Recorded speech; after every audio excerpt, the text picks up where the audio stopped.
So in the early 2000s, OG&E was the first utility to implement StreamServe for bill generation and collector for storage and retrieval in the early 2000s. And then in 22, we upgraded from StreamServe to Exstream and redesigned our bill. Absolutely.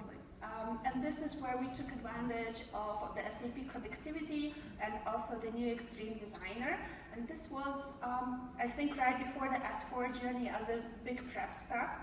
But then when the S4 journey started, we again reevaluated what options do we have on the market, because OG&E had the cloud first principle and wanted to embrace that. And at that point, OpenText had actually different releases available that customers could choose from. So you would have the on-prem release, which OG&E already had for document presentment, but then you also had Cloud Edition, which was basically at that time still just the server-based on-prem version, but hosted in the OpenText cloud. Then Cloud Native was introduced in Q4 of 2023. It was introduced, we reviewed it, and we thought that this is a great fit for OG&E because it is a containerized new solution. It is the future. It comes with a lot of great features, which we will be talking about in a bit.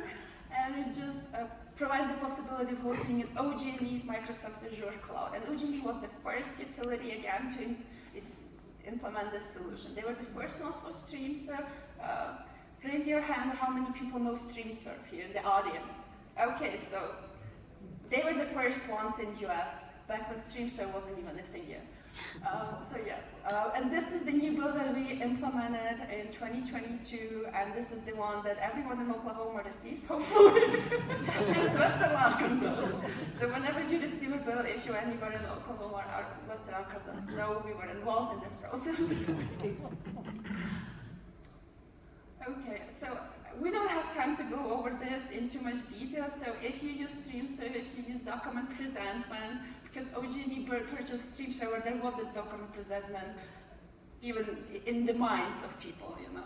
So this shows the journey that OG&E basically went through. We came in 2021, I think, when we observed the options. We had StreamServe 5.6.2, all bills were in page out. We were getting an RDI input data file from SAP, which was just taking forever. And we upgraded them to document presentment server-based with the Extreme Designer and Design Manager. As you can see, a clear transition from StreamServe tools smoothly to Extreme tools. The StreamServe tools are in yellow, the Extreme tools are in blue, as you can see. So we tried to take advantage of as much as possible Extreme tools during this build redesign as possible as a preparation step and making sure that OG&E will be future-proof. And then during the S4 transformation, we went one step further. We were able to keep all of the light blue elements in the column, if you can see, and we started taking advantage of the Cloud Native tools, like the Cloud Native orchestration and all of the other tools, just to take advantage of the containerized solution hosting approach. So this is my favorite slide.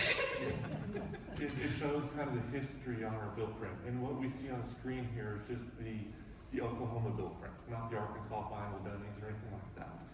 But as you can see, in the early 2000s, it took roughly 20 hours.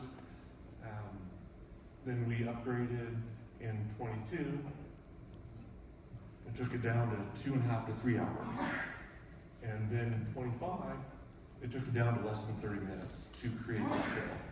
And a little bit of background on that bill, that we have up to as much as 60,000 bills go out. We have 21 billing cycles that go out. We have as many as 60,000 bills that could be in any of the given cycles. Maximum. Maximum. Yeah. Yes. That's what we took for measurement. And each bill is 2 to 5 pages long. Plus, just to give one more. So the first line you see, this is just pure SAP that OG&E used before StreamServe was introduced, right? Then after 2001, this is around the time that StreamServe was introduced at OG&E, and it was getting the RDI input data file.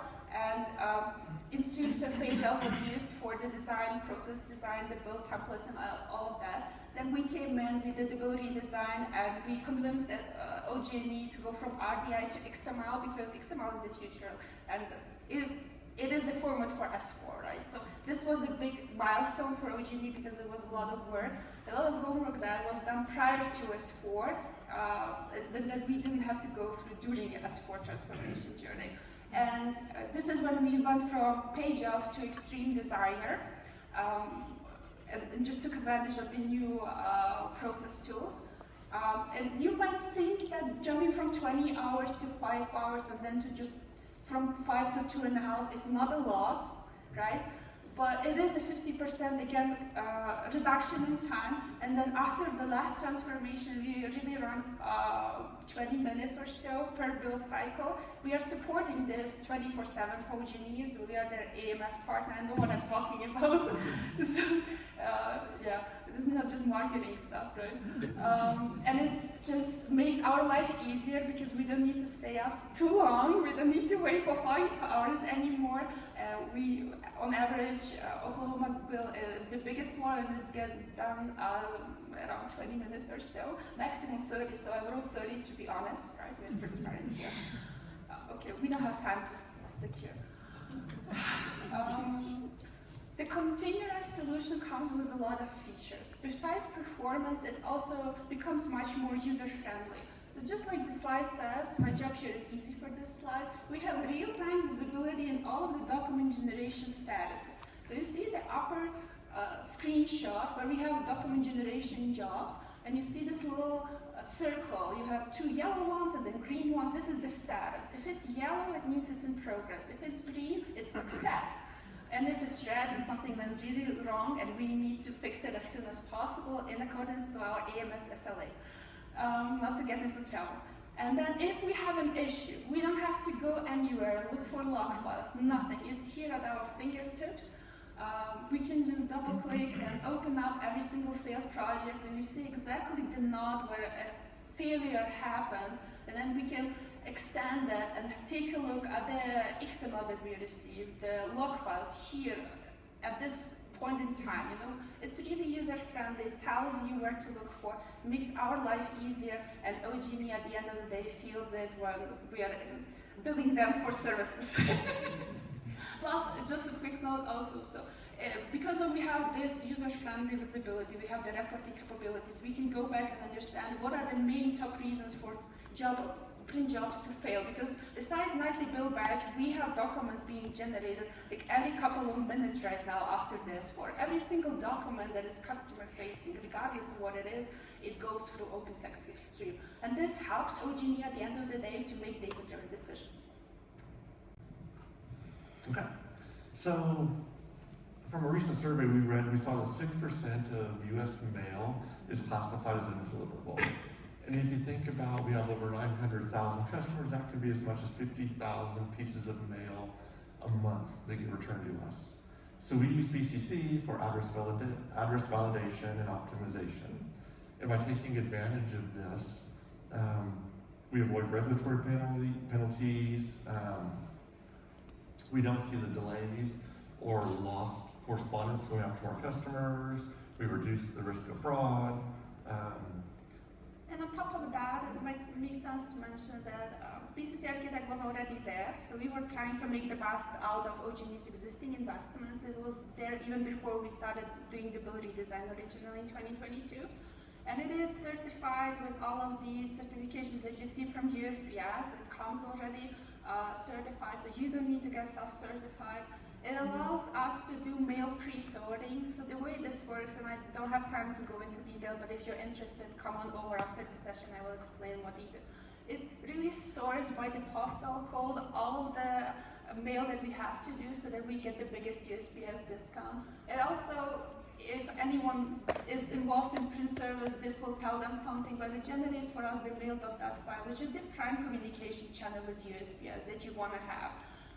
And it also provides us the value for the intelligent mail barcode. So anyone that receives a bill in Oklahoma, underneath your name you have this little code. It does magic actually, and makes sure that USPS knows exactly where your bill is, so that it doesn't get lost. And if it gets lost, they will know which piece got lost.